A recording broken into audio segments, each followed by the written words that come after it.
ਦਰਸ਼ਕੋ break ਬਾਅਦ ਤੁਹਾਡਾ ਸਵਾਗਤ ਹੈ ਜੀ। ਡਾਕਟਰ ਸਾਹਿਬ ਹੁਣ ਸਾਡੇ ਦਰਸ਼ਕਾਂ ਦੱਸੋ ਅੱਜ ਦੇ ਸਿਆਸੀ ਮੁੱਦੇ। ਦੇਖੋ, ਮੋਦੀ ਸਰਕਾਰ ਜਿਹੜੀ ਪਹਿਲੀਆਂ ਸਰਕਾਰਾਂ ਨੂੰ ਦੇਸ਼ ਦੀ ਗਦਾਰੀ ਦੇ ਫਤਵੇ ਦੇਣ ਲੱਗਿਆਂ ਕੋਈ ਢਿੱਲ ਨਹੀਂ ਸੀ ਕਰਦੀਆਂ,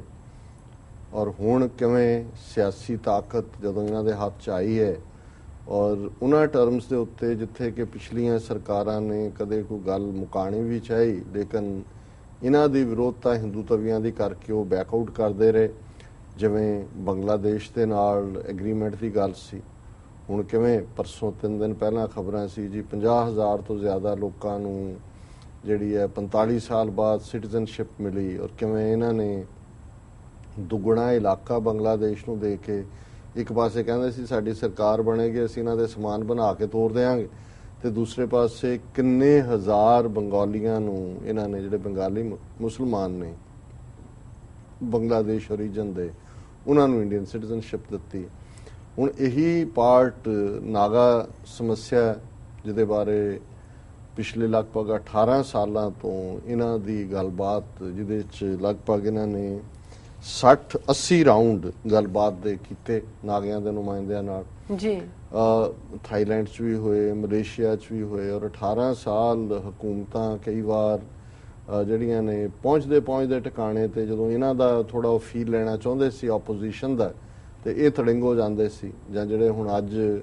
ਇੰਟੈਲੀਜੈਂਸ ਆਪਰੇਟਿਵ ਔਰ ਮਿਲਟਰੀ ਚੀਫ, ਜਿਹੜੀ ਗੱਲ ਮੈਨੂੰ ਇਸ ਸਮਝੌਤੇ ਦੀ ਅਜੇ ਡਿਟੇਲ ਤਾਂ ਨਹੀਂ ਆਈ, ਅਸੀਂ ਇਸ ਇਸ਼ੂ ਨੂੰ ਕਾਫੀ ਡਿਟੇਲ 'ਚ ਵੀ ਡਿਸਕਸ ਕਰਾਂਗੇ ਆਉਣ ਵਾਲੇ ਦਿਨਾਂ 'ਚ, ਕਿਉਂਕਿ ਨਾਗਾ ਇਸ਼ੂ ਸਾਡੇ ਲਈ ਬਹੁਤ ਅਹਿਮ ਰਿਹਾ। ਜਦੋਂ ਵੀ ਅਸੀਂ ਖਾਲਿਸਤਾਨ ਦੀ ਆਜ਼ਾਦੀ ਦੀ ਗੱਲ ਕਰਦੇ ਹਾਂ, ਕਸ਼ਮੀਰੀਆਂ ਦੀ ਆਜ਼ਾਦੀ ਦੀ ਗੱਲ ਕਰਦੇ ਹਾਂ, ਨਾਲ ਅਸੀਂ ਨਾਗਾਲੈਂਡ ਹਮੇਸ਼ਾ ਮੈਂਸ਼ਨ ਕਰਦੇ ਹਾਂ, ਔਰ ਨਾਗਿਆਂ ਦਾ ਜਿਹੜਾ ਬਹੁਤ ਵੱਡਾ ਲੀਡਰ ਜਿਹਨੇ ਕਿ ਰਾਈਟ ਆਫ ਸੈਲਫ ਡਿਟਰਮੀਨੇਸ਼ਨ ਦੇ ਲਈ 1950 ਦੇ ਅਖੀਰ 'ਚ ਨਾਗਾਲੈਂਡ ਛੱਡਿਆ, ਲੰਡਨ ਰਿਹਾ ਲੰਬਾ ਵਕਤ, ਮਿਸਟਰ ਫੀਜ਼ੋ ਬੜਾ ਵੱਡਾ ਹਮਾਇਤੀ ਸੀ। 84 ਤੋਂ ਬਾਅਦ ਜਿੰਨੀਆਂ ਰੈਲੀਜ਼ ਖਾਲਿਸਤਾਨ ਲਈ ਹੁੰਦੀਆਂ ਸੀ ਉਹਨਾਂ 'ਚ ਵੀ ਉਹ ਪਾਰਟਿਸਿਪੇਟ ਕਰਦਾ ਸੀ, ਔਰ ਉਹ ਇਹ ਕਹਿੰਦਾ ਸੀ ਕਿ ਵੀ ਤੁਹਾਡੇ ਨਾਲ ਵੀ ਧੋਖਾ ਹੋਇਆ 47 'ਚ ਜੀ, ਕਿਵੇਂ ਜਿਹੜਾ ਤੁਹਾਨੂੰ ਉਹਨਾਂ ਨੇ ਜ਼ਲੀਲ ਕੀਤਾ ਅੱਜ ਔਰ ਤੁਹਾਡੇ ਘੱਲੂਘਾਰੇ ਕਰ ਰਹੇ ਨੇ, ਇਵੇਂ ਹੀ ਸਾਡੇ ਨਾਲ ਵੀ ਧੋਖਾ ਹੋਇਆ। ਸਾਡੇ ਨਾਲ ਜੋ ਇਕਰਾਰ ਨਹਿਰੂ ਜਾਂ ਗਾਂਧੀ ਨੇ ਕੀਤੇ ਉਹ ਮੁੱਕਰੇ, ਔਰ ਇਹਨਾਂ ਨੇ ਸਾਡੀ ਜਿਹੜੀ ਨਾਗਾ ਕਲਚਰ ਦੀ ਆਪਣੀ ਆਜ਼ਾਦ ਹਸਤੀ ਹੈ ਉਸ ਨੂੰ ਹਿੰਦੂਤਵਾਦ 'ਚ ਜਿਹੜਾ ਉਹ ਜਜ਼ਬ ਕਰਨ ਦੇ ਲਈ ਕਿਵੇਂ ਇਹਨਾਂ ਨੇ ਫੌਜ ਰੱਖ ਕੇ ਸਾਡੇ ਕਿਵੇਂ ਪਿੰਡਾਂ ਦੇ ਪਿੰਡ ਡਿਸਟਰੋਏ ਕੀਤੇ ਨੇ, ਪਿੰਡਾਂ ਦੇ ਪਿੰਡ ਜਿਹੜੇ ਨੇ ਉਹ ਤਬਾਹ ਕੀਤੇ ਨੇ। ਸੋ ਹੁਣ ਫਿਜ਼ੋ ਦੀ ਡੈਥ ਹੋ ਚੁੱਕੀ ਹੈ, ਪਰ ਫਿਰ ਵੀ ਨਾਗਿਆਂ ਦੀ ਜਿਹਨੂੰ ਇਨਸਰਜੈਂਸੀ ਕਹਿੰਦੇ ਨੇ, ਨਾਗਾ ਸਟਰਗਲ ਦੇ ਵਿੱਚ ਕਿੰਨੇ ਲੋਕ ਮਾਰੇ ਗਏ ਕੋਈ ਅੰਦਾਜ਼ਾ ਨਹੀਂ ਹੈ। ਹਾਲਾਂ ਹੁਣ ਜਿਹੜੇ ਬਹੁਤ ਸਾਰੀਆਂ ਦੀਆਂ ਖਬਰਾਂ ਆ ਰਹੀਆਂ ਕਿ ਜੀ ਓਵਰ ਪੀਰੀਅਡ 3000 ਕੀ 100,000 ਫਿਗਰ ਹੋਏਗੀ, ਕਿਉਂਕਿ ਇਹਨਾਂ ਨੇ ਨਾਗਿਆਂ ਦੇ ਤਾਂ ਪੂਰੀਆਂ ਜਨਰੇਸ਼ਨਾਂ ਜਿਹੜੀਆਂ ਨੇ, ਹੁਣ ਜੇ 47-48 ਤੋਂ ਹੀ ਉਹਨਾਂ ਨੇ ਹਥਿਆਰ ਚੁੱਕੇ, ਅਸੀਂ ਤਾਂ 84 ਤੋਂ ਬਾਅਦ ਚੁੱਕੇ, ਇਹਨਾਂ ਨੂੰ ਤਾਂ 65 ਸਾਲ ਹੋ ਗਏ ਨੇ ਲੜਦੇ। ਔਰ ਜਿਸ ਤਰੀਕੇ ਨਾਲ ਉੱਥੇ ਭਾਰਤੀ ਫੌਜ ਸਪੈਸ਼ਲ ਪਾਵਰਜ਼ ਐਕਟ ਔਰ ਦੂਸਰੇ ਤੀਸਰੇ ਦੇ ਥੱਲੇ ਜ਼ੁਲਮ ਕਰਦੀ ਰਹੀ ਹੈ, ਇਹਨਾਂ ਨੇ ਤਾਂ ਤਬਾਹੀ ਮਚਾ ਕੇ ਰੱਖੀ ਹੈ ਉੱਥੇ। ਔਰ ਕੱਲਾ ਨਾਗਾਲੈਂਡ ਦਾ ਮਤਲਬ ਅੱਜ ਉਹੀ ਸਟੇਟ ਨਹੀਂ ਹੈ ਜਿਹੜੀ ਕਿ ਇੰਡੀਆ ਨੇ ਬਹੁਤ ਬਾਅਦ ਚ ਨਾਗਾ ਕੌਂਸਲ ਬਣਾਈ, ਫਿਰ ਯੂਨੀਅਨ ਟੈਰੀਟਰੀ ਬਣਾਈ, ਫਿਰ ਸਟੇਟਹੁੱਡ ਦਿੱਤਾ, ਪਰ ਨਾਗਿਆਂ ਦੀ ਸਾਈਜ਼ੇਬਲ ਪੋਪੂਲੇਸ਼ਨ ਮਨੀਪੁਰ 'ਚ ਹੈ, ਨਾਗਿਆਂ ਦੀ ਸਾਈਜ਼ੇਬਲ ਪੋਪੂਲੇਸ਼ਨ ਅਰੁਣਾਚਲ ਪ੍ਰਦੇਸ਼ 'ਚ, ਔਰ ਨਾਲ ਲੱਗਦੇ ਦੇਸ਼ ਜਿਹਦਾ ਨਾਮ ਬਰਮਾ ਹੁੰਦਾ ਸੀ ਮਿਆਂਮਾਰ 'ਚ। ਸੋ ਜਿਹੜਾ ਨਾਗਾਲੈਂਡ ਦੀ ਰਾਈਟ ਆਫ ਸੈਲਫ ਡਿਟਰਮੀਨੇਸ਼ਨ ਦੀ ਮੰਗ ਰਹੀ, ਉਹਦੇ 'ਚ ਸਿਰਫ ਇਹੀ ਨਹੀਂ ਕਿ ਜਿਸ ਨਾਗਾਲੈਂਡ 'ਚ ਅੱਜ ਉਹਨਾਂ ਦਾ ਰਾਜ ਹੈ ਜਾਂ ਉਹਨਾਂ ਦੀ ਸਟੇਟ ਹੈ, ਪਰ ਉਹ ਅਰੁਣਾਚਲ ਪ੍ਰਦੇਸ਼ ਦੇ ਨਾਗਾ ਸਪੀਕਿੰਗ ਏਰੀਆਜ਼ ਜਾਂ ਨਾਗਾ ਟਰਾਈਬਲ ਏਰੀਆਜ਼, ਮਨੀਪੁਰ ਦੇ, ਅਸਾਮ ਦੇ, ਮਿਆਂਮਾਰ ਤਾਂ ਅੱਡ ਦੇਸ਼ ਹੈ, ਲੇਕਿਨ ਉਹਨਾਂ ਨੇ ਅਕ੍ਰੋਸ ਬਾਰਡਰ ਵੀ ਜਿਹੜਾ ਉਹਨਾਂ ਦੀ ਲੜਾਈ ਰਹੀ ਹੈ ਮਿਆਂਮਾਰ ਸਰਕਾਰ ਨਾਲ ਵੀ, ਕਿ ਅਸੀਂ ਇਹਨਾਂ ਨੂੰ ਵੀ ਇੱਕ ਸਟੇਜ ਆਏਗੀ ਪਹਿਲਾਂ ਇੰਡੀਆ ਦੇ ਨਾਗੇ ਇਲਾਕੇ ਇਕੱਠੇ ਕਰਨੇ ਨੇ, ਉਹਨੂੰ ਗ੍ਰੇਟਰ ਨਾਗਾਲੈਂਡ ਕਹਿੰਦੇ ਨੇ, ਔਰ ਫਿਰ ਨਾਲ ਲੱਗਦੇ ਅਸੀਂ ਅਰੁਣਾਚਲ ਦੇ ਜਿਹੜੇ ਮਿਆਂਮਾਰ ਦਾ ਵੀ ਕਰਕੇ ਉਹਨੂੰ ਐਜ਼ ਏ ਨੇਸ਼ਨ ਬਣਾਉਣਾ। ਹੁਣ ਸਮਝੌਤੇ ਦੇ ਵਿੱਚ ਕੀ ਹੈ, ਕਿਉਂਕਿ 18 ਸਾਲਾਂ 'ਚ ਜਿਸ ਫੈਕਸ਼ਨ ਦੇ ਨਾਲ ਇਹ ਗੱਲ ਕਰਦੇ ਰਹੇ, ਉਹ national socialist council of Nagaland ਦੀ ਇੱਕ ਫੈਕਸ਼ਨ ਹੈ, ਉਹਨੂੰ ਇਸਾਕ ਮੂਵੀਆ ਫੈਕਸ਼ਨ ਕਹਿੰਦੇ ਨੇ। ਇਹ ਉਹਨਾਂ ਦੇ ਨਾਂ ਇਵੇਂ ਨੇ ਕਿਉਂਕਿ ਬਹੁਤ ਸਾਰੇ ਨਾਗੇ ਜਦੋਂ ਕਿ 1920 ਚ ਕ੍ਰਿਸਚੀਅਨ ਮਿਸ਼ਨਰੀਜ਼ ਨੇ ਉੱਥੇ ਕਾਫੀ ਪ੍ਰੋਪੇਗੈਂਡਾ ਕੀਤਾ, ਕਨਵਰਸ਼ਨਸ ਵੀ ਕੀਤੀਆਂ, ਈਸਾਈ ਹੋ ਗਏ। ਸੋ ਬਹੁਤ ਸਾਰੇ ਈਸਾਈ ਨੇ, ਪਰ ਉਹਨਾਂ ਦਾ ਬਹੁਤ ਕੁਝ ਉਹਨਾਂ ਦੀ ਜਿਹੜੀ ਆਪਣੀ ਟਰਾਈਬਲ ਜਾਂ ਆਪਣੀ ਕਬੀਲਾ ਬੜੇ ਜਿਹੜੇ ਖੁੰਖਾਰ ਔਰ ਜਿਹਨੂੰ ਕਹਿੰਦੇ ਨੇ ਫੀਅਰਸਲੀ ਇੰਡੀਪੈਂਡੈਂਟ ਕਿਸਮ ਦੇ ਲੋਕ ਨੇ। ਕਿਉਂਕਿ ਜਦੋਂ ਵੀ ਉਹਨਾਂ ਦੀ ਹਿਸਟਰੀ ਹੈ, ਹਾਲਾਂਕਿ ਮੈਂ ਜਿੰਨੀ ਸਟੱਡੀ ਜਾਂ ਰਿਸਰਚ ਕਰਨ ਦੀ ਕੋਸ਼ਿਸ਼ ਕੀਤੀ, ਬਹੁਤ ਕੁਝ ਵੇਰੀ ਕਰਦਾ ਹੁੰਦਾ ਇਹ ਹੈ ਵੀ ਜਿਹੜੇ ਲੋਕ ਇੰਡੀਪੈਂਡੈਂਟ ਮਾਈਂਡਡ ਹੁੰਦੇ ਨੇ, ਇੱਕ ਥਾਂ ਤੇ ਜੇ ਉਹਨਾਂ ਨਾਲ ਕੋਈ ਧੱਕਾ ਵੀ ਹੁੰਦਾ ਹੈ ਉਹ ਮੂਵ ਕਰਦੇ ਨੇ ਫਿਰ ਉੱਥੇ ਆਪਣੇ। ਲੇਕਿਨ ਇੱਕ ਗੱਲ ਸਾਰਿਆਂ ਨੇ ਕਹੀ ਕਿ ਈਵਨ ਸਦੀਆਂ ਤੋਂ ਜਿੱਥੇ ਵੀ ਨਾਗਿਆਂ ਦਾ ਕਬੀਲਾ ਜਾਂ ਉਹਨਾਂ ਦਾ ਪਿੰਡ ਸੀ, ਉਸ ਪਿੰਡ ਦੀ ਜਿਹੜੀ ਕੌਂਸਲ ਸੀ ਜਾਂ ਜਿਹੜੀ ਉਹਨਾਂ ਦੀ, ਜਿਸ ਨੂੰ ਅਸੀਂ ਇਧਰ ਪੰਚਾਇਤ ਕਹਿੰਦੇ ਆ, ਅਫਗਾਨਾਂ ਦੇ ਵਿੱਚ ਜ਼ਿਰਗਾ ਕਹਿੰਦੇ ਨੇ, ਉਹ ਬਿਲਕੁਲ ਇੰਡੀਪੈਂਡੈਂਟ। ਹਰ ਪਿੰਡ ਇੱਕ ਸੋਵਰਨ ਸਟੇਟ ਸੀ ਜੀ, ਕਿਉਂਕਿ ਕੋਈ ਪਿੰਡ ਕਿਸੇ ਦੂਜੇ ਨੂੰ ਕੋਈ ਨਾ ਖਰਾਜ ਦਿੰਦਾ ਸੀ, ਨਾ ਕੋਈ ਉਹਨਾਂ ਦੀ ਅਧੀਨਗੀ ਕਬੂਲਦਾ ਸੀ। ਸੋ ਜਿਨ੍ਹਾਂ ਲੋਕਾਂ 'ਚ ਪਿੰਡ ਲੈਵਲ ਤੇ ਇੰਡੀਪੈਂਡੈਂਸ ਦੀ ਸੈਂਸ ਹੋਏ, ਉਹਨੂੰ ਜੇ ਬ੍ਰਿਟਿਸ਼ ਨੇ ਕੋਸ਼ਿਸ਼ ਕੀਤੀ, ਉਹ ਬ੍ਰਿਟਨ ਦੇ ਨਾਲ ਵੀ ਲੜੇ ਜੀ, ਕਿ ਉਹਨਾਂ ਨੇ ਕਿੰਨੇ ਹੀ ਜਿਹੜੇ ਨੇ ਉਹਨਾਂ ਨੇ ਇੱਕ ਬਣਾ ਕੇ ਨਾਗਾ ਕੌਂਸਲ ਬਣਾ ਕੇ, ਉਹਨਾਂ ਨੇ ਹਿੱਲੀ ਕੌਂਸਲ ਬਣਾ ਕੇ ਸਹੂਲਤਾਂ ਵੀ ਦਿੱਤੀਆਂ। ਫਸਟ ਵਰਲਡ ਵਾਰ ਵੇਲੇ ਬ੍ਰਿਟਿਸ਼ਰਜ਼ ਨੇ 2000 ਦੇ ਕਰੀਬ ਨਾਗੇ ਜਿਹੜੇ ਸੀ as a labourer, as a porter ਭਰਤੀ ਕਰਕੇ ਉਹਨਾਂ ਨੂੰ, ਕਿਉਂਕਿ ਫਸਟ ਵਰਲਡ ਵਾਰ 'ਚ ਫਰਾਂਸ 'ਚ ਰੱਖਿਆ। ਹੁਣ ਨਾਗਿਆਂ ਦਾ ਆਪਣਾ ਸਾਰਾ ਹੀ ਰਹਿਣ ਸਹਿਣ ਇੰਡੀਪੈਂਡੈਂਟ ਕਿਸਮ ਦਾ, ਉਹ ਹਿੱਸਾ ਤਾਂ ਬਣ ਗਏ ਬ੍ਰਿਟਿਸ਼ ਉਸ ਸਿਸਟਮ ਦਾ, ਪਰ ਉਹਨਾਂ ਦੇ ਨਾਲ ਗੋਰਿਆਂ ਨੇ ਜਾਂ ਬਾਕੀ ਦੇਸੀ ਸੋਲਜਰਸ ਨੇ ਵੀ ਕੀ ਕੋਆਪਰੇਟ ਕਰਨਾ ਸੀ। ਸੋ ਰਾਦਰ ਉਹ ਜਿਹੜੇ ਇਨ ਆਈਸੋਲੇਸ਼ਨ ਵੀ ਰਹੇ, ਉਹਨਾਂ 'ਚ over A period of time ਆਪਸ ਦੇ ਵਿੱਚ, ਜਿਹਨੂੰ ਅੰਗਰੇਜ਼ੀ 'ਚ ਕਾਮਰੇਡਰੀ ਕਹਿੰਦੇ ਨੇ, ਜਾਂ ਅਸੀਂ ਕਹਾਂਗੇ ਸਾਥੀਪੁਣੇ ਦੀ ਭਾਵਨਾ, ਸਾਂਝ ਦੀ ਭਾਵਨਾ, ਉਹਨਾਂ ਨੂੰ ਲੱਗਾ ਕਿ ਵੀ ਸਾਡਾ ਇੱਕ ਬੜਾ ਫਖਰਯੋਗ ਕਲਚਰ ਹੈ, ਸਾਡਾ ਇੱਕ ਫਖਰਯੋਗ ਜਿਹੜਾ ਆਪਣਾ ਖਿੱਤਾ ਹੈ, ਔਰ ਉੱਥੇ ਗੋਰੇ ਬੈਠ ਗਏ ਨੇ ਆ ਕੇ, ਉਧਰ ਬਰਮਾ ਨੇ ਦੱਬਿਆ ਹੋਇਆ ਹੈ। ਔਰ ਦੂਸਰਾ, ਸੋ ਜਦੋਂ ਖਤਮ ਹੋਈ ਉਹਨਾਂ ਦੀ ਡਿਊਟੀ ਜਾਂ ਰਿਟਾਇਰਮੈਂਟ ਹੋਈ, ਉਹ ਵਾਪਸ ਗਏ, ਉਹਨਾਂ ਨੇ ਬਹੁਤ ਸਾਰਾ ਫਿਰ ਈਵਨ ਉਸ ਆਪਸੀ, ਕਿਉਂਕਿ ਇੱਕ ਹਮੇਸ਼ਾ ਡਰਾਬੈਕ ਰਹਿੰਦਾ ਜਿਹੜੇ ਕਬੀਲੇ ਹੁੰਦੇ ਨੇ ਕਿ ਆਪਸ ਵੀ ਲੜਦੇ ਰਹਿੰਦੇ ਨੇ। ਸੋ ਕਈ ਵਾਰੀ ਉਹਨਾਂ 'ਚ ਜਿਵੇਂ ਕੁੱਕੀ, ਉਹਨਾਂ ਦਾ ਟ੍ਰਾਈਬ ਜਿਹੜੇ ਕਨਵਰਟ ਹੋ ਗਏ, ਉਹ ਵੀ ਜਦੋਂ ਨਾਗਾਲੈਂਡ ਦੀ ਈਵਨ ਆਜ਼ਾਦੀ ਲਹਿਰ ਉਹਨਾਂ ਦੀ 1930 'ਚ ਹੀ ਸ਼ੁਰੂ ਹੋ ਗਈ ਸੀ, ਉਸ ਤੋਂ ਪਹਿਲਾਂ ਵੀ ਸੀ, ਉਹਦੇ 'ਚ ਵੀ ਜਿਹੜੀ ਮੰਦੇ ਭਾਗਾਂ ਨੂੰ ਉਹਨਾਂ ਦੇ ਇਹ ਗੱਲ ਸੀ ਕਿ ਉਹ ਜਿਹੜੇ ਕਨਵਰਟ ਕ੍ਰਿਸਚਨ ਬਣ ਗਏ ਸੀ, ਜਿਹੜਾ ਕੁੱਕੀ ਟ੍ਰਾਈਬ, ਉਹਨਾਂ ਨੂੰ ਆਪਣਾ ਨਹੀਂ ਸੀ। ਸੋ ਉਹਨਾਂ ਦੀ ਜ਼ਿਆਦਾ ਤਾਕਤ ਦੁਸ਼ਮਣ ਨਾਲ ਲੜਨ ਕੋਲੋਂ ਆਪਣਿਆਂ ਨੂੰ ਹੀ ਸਬਡਿਊ ਕਰਨ ਤੇ ਲੱਗੀ ਰਹਿੰਦੀ ਸੀ। ਲੇਕਿਨ ਇਹਦੇ 'ਚ ਕੋਈ ਸ਼ੱਕ ਨਹੀਂ ਹੈ ਕਿ ਉਹ ਜਿਹੜੇ ਸਿੱਖ ਬਾਹਰ ਆਏ ਜੀ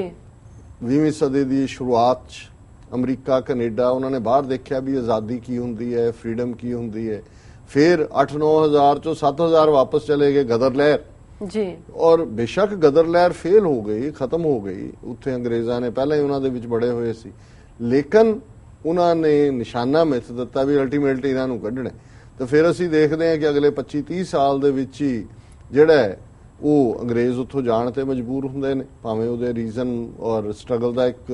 ਤਰੀਕਾ ਬਦਲਦਾ। ਸੋ ਇਸੇ ਤਰ੍ਹਾਂ ਇਹ ਜਿਹੜਾ 2000 ਨਾਗਾ ਅੰਗਰੇਜ਼ਾਂ ਦਾ ਨੌਕਰ ਹੋ ਕੇ ਫਰਾਂਸ 'ਚ ਆਇਆ, ਉਹਨਾਂ 'ਚ ਇੱਕ ਸੈਂਸ ਆਫ ਯੂਨਿਟੀ ਵੀ ਆਈ, ਮਾਡਰਨ ਐਜੂਕੇਸ਼ਨ, ਜਿਹੜੇ ਕ੍ਰਿਸਚੀਅਨ ਕਨਵਰਟ ਹੋਏ ਉਹਨਾਂ ਨੂੰ ਅੱਛੀ, ਉੱਥੇ ਲਿਟਰੇਸੀ ਰੇਟ ਵੀ ਬੜਾ ਨਾਗਿਆਂ 'ਚ ਉਹਨਾਂ 'ਚ ਆਇਆ। ਸੋ ਫਿਰ ਉਹਨਾਂ ਨੇ ਆਪਣੀ ਕਿਤੇ ਨਾ ਕਿਤੇ ਧੀਮੀ ਸੁਰ 'ਚ, ਤਿੱਖੀ ਸੁਰ 'ਚ ਇੱਕ ਉਹਨਾਂ ਦਾ ਪੂਰੇ ਗੁਰਿਲੇ ਗਰੁੱਪ ਬਣ ਗਏ। ਦੂਜੇ ਪਾਸੇ ਜਿਹੜੇ ਨੇ ਉਹ ਸਰਕਾਰ ਦੇ ਨਾਲ ਵੀ ਰਲਣ ਲੱਗ ਗਏ। ਇਹੀ ਕਾਰਨ ਸੀ ਕਿ ਇੱਕ ਗਰੁੱਪ ਜਿਹੜਾ ਰਲਦਾ ਰਿਹਾ, ਯੂਨੀਅਨ ਟੈਰੀਟਰੀ ਵੀ ਬਣ ਗਈ, ਸਟੇਟ ਵੀ ਬਣ ਗਈ। ਔਰ ਇਸੇ ਤਰ੍ਹਾਂ ਹੀ ਇਹ ਜਿਹੜਾ group national socialist council of Nagaland ਹੈ, ਇਹਨਾਂ ਦੇ ਵੀ ਦੋ ਧੜੇ ਬਣ ਗਏ। ਇੱਕ ਤਾਂ ਇਹ ਇਸੈਕ ਮੂਵੀ ਗਰੁੱਪ ਹੈ, ਜਿਨ੍ਹਾਂ ਨਾਲ 18 ਸਾਲ ਗੱਲਬਾਤ ਕੀਤੀ ਇਹਨਾਂ ਨੇ, ਔਰ ਹੁਣ ਮੋਦੀ ਸਰਕਾਰ ਨੇ ਸਮਝੌਤਾ ਕੀਤਾ। ਔਰ ਜਿਹੜੀ ਗੱਲ ਮੈਨੂੰ ਸਮਝੌਤੇ 'ਚ ਹੈਰਾਨੀ ਵਾਲੀ ਹੋਈ ਵੀ ਜਿਹੜੇ ਉਸ ਵੇਲੇ ਬੈਠੇ ਸੀ ਓਕੇਜ਼ਨ ਦੇ ਉੱਤੇ, ਹੋਮ ਮਿਨਿਸਟਰ ਰਾਜਨਾਥ ਸਿੰਘ, ਚਲੋ ਇਹ ਸਮਝ ਆ ਸਕਦਾ ਹੈ, defence minister Manohar Parrikar, national security adviser Ajit Doval, army chief general Dilbag Singh Suhag, government's interlocutor for Naga people talks RN Ravi, ਇਹ ਫਾਰਮਰ ਇੰਟੈਲੀਜੈਂਸ ਆਫਿਸਰ। ਹੁਣ ਜੇ ਅਸੀਂ ਕਹਿੰਦੇ ਆ ਕਿ ਇੰਡੀਆ ਇੱਕ ਲੋਕਤੰਤਰੀ ਦੇਸ਼ ਹੈ ਜੀ, ਤੇ ਵਿਦਨ ਕੰਟਰੀ ਜੇ ਹੀ ਭਾਵੇਂ ਤੁਸੀਂ ਸਿਗਨੇਚਰ ਕਰ ਰਹੇ ਹੋ, ਆਰਮੀ ਚੀਫ ਉੱਥੇ ਕੀ ਕਰ ਰਹੇ ਜੀ ਬਿਲਕੁਲ, ਇੰਟੈਲੀਜੈਂਸ ਨੂੰ ਤੁਸੀਂ ਇਨਪੁਟ ਲੈਣ ਲਈ ਇਸਤੇਮਾਲ ਕਰਦੇ ਹੋ, ਉਹਨਾਂ ਨੂੰ ਤੁਸੀਂ ਜਿਹੜਾ, ਔਰ ਇਹ ਸਭ ਤੋਂ ਪਵਾੜੇ ਦੀ ਜਿਹੜਾ ਅਜੀਤ ਡੋਵਲ, ਇਹ ਸਿੱਖਾਂ ਦੇ ਮਾਮਲੇ 'ਚ ਵੀ ਬੜਾ ਐਂਟਾਈ ਸਿੱਖ ਬੰਦਾ ਹੈ।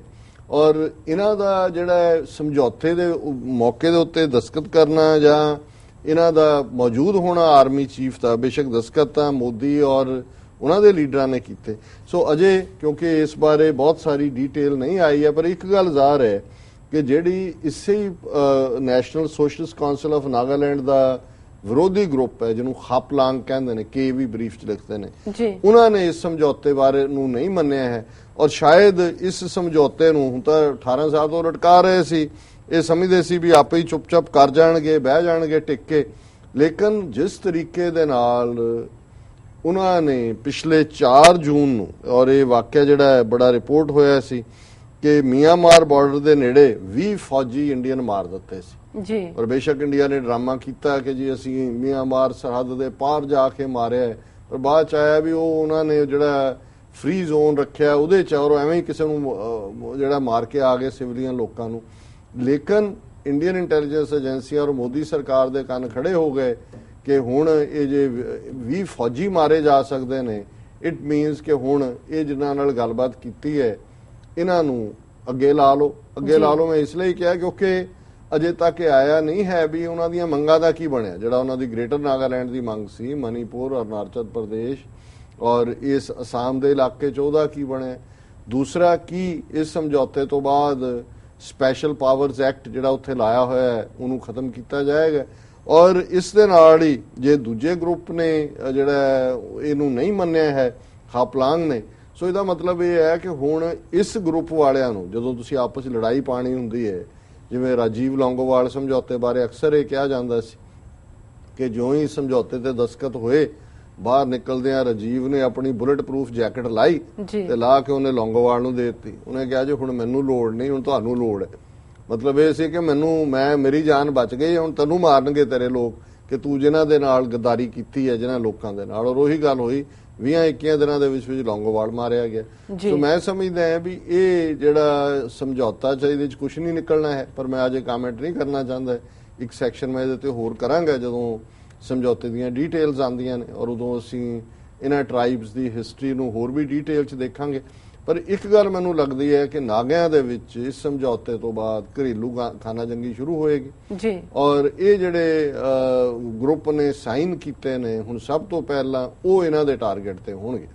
ਔਰ ਦੂਸਰਾ ਪਾਰਟ ਜ਼ਾਹਰ ਹੈ ਕਿ ਜੇ ਕੋਈ ਗੱਲ ਗ੍ਰੇਟਰ ਨਾਗਾਲੈਂਡ ਜਾਂ ਦੂਜੇ ਦੀ ਇਹਨਾਂ ਨੂੰ ਨਹੀਂ ਦਿੱਤੀ ਹੋਣੀ, ਉਹਨਾਂ ਨੇ ਜੇ ਦਿੱਤੀ ਹੁੰਦੀ ਫਿਰ ਹੁਣ ਇਹ ਕਦੇ ਨਹੀਂ ਚਾਹਣਗੇ ਕਿ ਇੱਕ ਨਾਗਾਲੈਂਡ ਦੀ ਸਟਰਗਲ ਨੂੰ ਚੁੱਪ ਕਰਵਾਉਣ ਦੇ ਲਈ ਮਨੀਪੁਰ ਦੇ ਵਿੱਚ ਆਲਰੇਡੀ ਆਰਮਡ ਇਨਸਰਜੈਂਸੀ ਹੈ ਜੀ, ਕਿ ਅਰੁਣਾਚਲ ਪ੍ਰਦੇਸ਼ ਜਾਂ ਮਨੀਪੁਰ ਜਾਂ ਆਸਾਮ ਦੀਆਂ 3 ਮੂਵਮੈਂਟਸ ਖੜੀਆਂ ਕਰ ਲੋ। ਕਿਵੇਂ ਚਾਹਣਗੇ ਉਹ ਕਿ ਉਹਨਾਂ ਦਾ ਇਲਾਕਾ ਜਿਹੜਾ ਹੈ, ਭਾਵੇਂ ਉਹ ਨਾਗਾ ਮੈਜੋਰਟੀ ਹੋਏ ਜਾਂ ਸਾਈਜ਼ੇਬਲ ਨਾਗਾ ਪੋਪੂਲੇਸ਼ਨ ਹੋਏ, ਵੀ ਉਹਨਾਂ ਦੀ ਸਟੇਟਾਂ ਨਾਲੋਂ ਕੱਟ ਕੇ ਨਾਗਾਲੈਂਡ ਨੂੰ ਦੇ ਦਿੱਤਾ ਜਾਏ ਜੀ। ਤੇ ਜੇ ਇਹ ਸਮਝੌਤਾ ਨਹੀਂ ਹੋਇਆ ਕਿ ਇਲਾਕਾ ਉਹਨਾਂ ਨੂੰ ਦੇਣਾ ਹੈ ਗ੍ਰੇਟਰ ਨਾਗਾਲੈਂਡ ਨੂੰ, ਫਿਰ ਨਾਗਿਆਂ ਨੂੰ ਕੀ ਮਿਲਿਆ ਉਸ ਚੋਂ? ਫਿਰ ਜ਼ਾਹਰ ਹੈ ਲੌਂਗੋਵਾਲ ਵਾਂਗ ਜਿਹਨਾਂ ਨੇ ਸਮਝੌਤਾ ਕੀਤਾ ਉਹ ਜਾਣਗੇ। ਸੋ ਕੁੱਲ ਮਿਲਾ ਕੇ ਮੈਂ ਸਮਝਦਾ ਕਿ ਇਹ ਪਾਰਟ ਜਿਹੜਾ, ਔਰ ਇਹਦੇ ਚ ਈਵਨ ਇੰਡੀਅਨ ਵੀ ਜਿਹੜੇ ਸੀਰੀਅਸ ਇਸ ਦੇ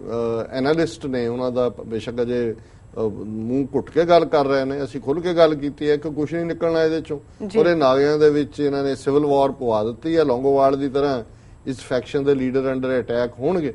ਔਰ ਇਹ ਜ਼ਬਾਨੀ ਜਮਾ ਖਰਚ ਤੋਂ ਇਲਾਵਾ, ਔਰ ਇਹ ਜਿਹੜਾ ਈਵਨ ਇਹਨਾਂ ਨੇ 18 ਸਾਲ ਬਾਅਦ ਇਦਾਂ ਦਾ ਵੀ ਜਿਹੜਾ ਡਰਾਮਾ ਕਰਨ ਦੀ ਲੋੜ ਪਈ, ਇਹ ਇਸ ਲਈ ਪਈ ਕਿ ਇਹਨਾਂ ਦੇ 20 ਸੋਲਜਰ ਮਾਰੇ ਗਏ। ਸੋ ਕੁੱਲ ਮਿਲਾ ਕੇ ਅਸੀਂ ਸਮਝਦੇ ਹਾਂ ਕਿ ਇਹ ਇੱਕ ਹੋਰ ਡਰਾਮਾ ਹੈ, ਲੇਕਿਨ ਇਸ ਦਾ ਨੁਕਸਾਨ ਹੋਏਗਾ ਨਾਗਾ ਫਰੀडम ਸਟਰਗਲ ਨੂੰ, ਕਿਉਂਕਿ ਜਿਨ੍ਹਾਂ ਨੇ ਆਜ਼ਾਦੀ ਦੇ ਲਈ ਜੇ ਲੱਖ ਤੋਂ ਜ਼ਿਆਦਾ ਰਫਲੀ ਅੰਦਾਜ਼ਾ ਹੈ ਨਾਗਿਆਂ ਨੇ ਕੁਰਬਾਨੀਆਂ ਦਿੱਤੀਆਂ ਨੇ, ਤੇ ਉਹਨਾਂ ਦੀ ਜਿਹੜੀ ਲੀਡਰਸ਼ਿਪ ਸਾਹਮਣੇ ਆਈ ਲੌਂਗੋਵਾਲ ਦੀ ਤਰ੍ਹਾਂ ਜਿਹੜੀ ਵੇਚ ਕੇ ਆ ਗਈ, ਮੈਨੂੰ ਲੱਗਦਾ ਕਿ ਇਹਨਾਂ ਨੇ 18 ਸਾਲਾਂ 'ਚ ਬਹੁਤ ਸਾਰੇ ਕਾਣੇ ਕਰ ਲਏ ਹੋਣੇ ਨੇ। ਔਰ ਇਹ ਆਲਰੇਡੀ ਆ ਰਿਹਾ ਸੀ ਵੀ ਫਲਾਣਾ ਜਿਹੜਾ ਗੱਲਬਾਤ ਕਰ ਰਿਹਾ ਉਹਦਾ ਭਰਾ ਨੂੰ ਫਲਾਂ ਥਾਂ ਤੇ ਇਹ ਦੇ ਦਿੱਤਾ ਹੈ, ਉਹਦੇ ਫਲਾਣੇ ਨੂੰ, ਕਿਉਂਕਿ ਜਿਉਂ-ਜਿਉਂ ਗੱਲਬਾਤ ਲੰਬੀ ਹੁੰਦੀ ਹੈ ਤੁਸੀਂ ਕਮਜ਼ੋਰੀਆਂ ਲੱਭਦੇ ਹੋ। ਔਰ ਪੈਸਾ ਜਿਹੜਾ ਉਹ ਅਲਟੀਮੇਟਲੀ ਬੜਿਆਂ ਦਾ ਈਮਾਨ ਖਰੀਦ ਲੈਂਦਾ, ਔਰ ਬਹੁਤ ਸਾਰੇ ਜਿਹੜੇ ਨੇ ਜਦੋਂ ਥੱਕ ਜਾਂਦੇ ਨੇ, ਪੈਸਾ ਸਾਹਮਣੇ ਹੁੰਦਾ ਹੈ, ਅਹੁਦਾ ਸਾਹਮਣੇ ਹੁੰਦਾ ਹੈ, ਤੇ ਫਿਰ ਸਾਡੇ ਮਹਿਤੇ ਚਾਵਲੇ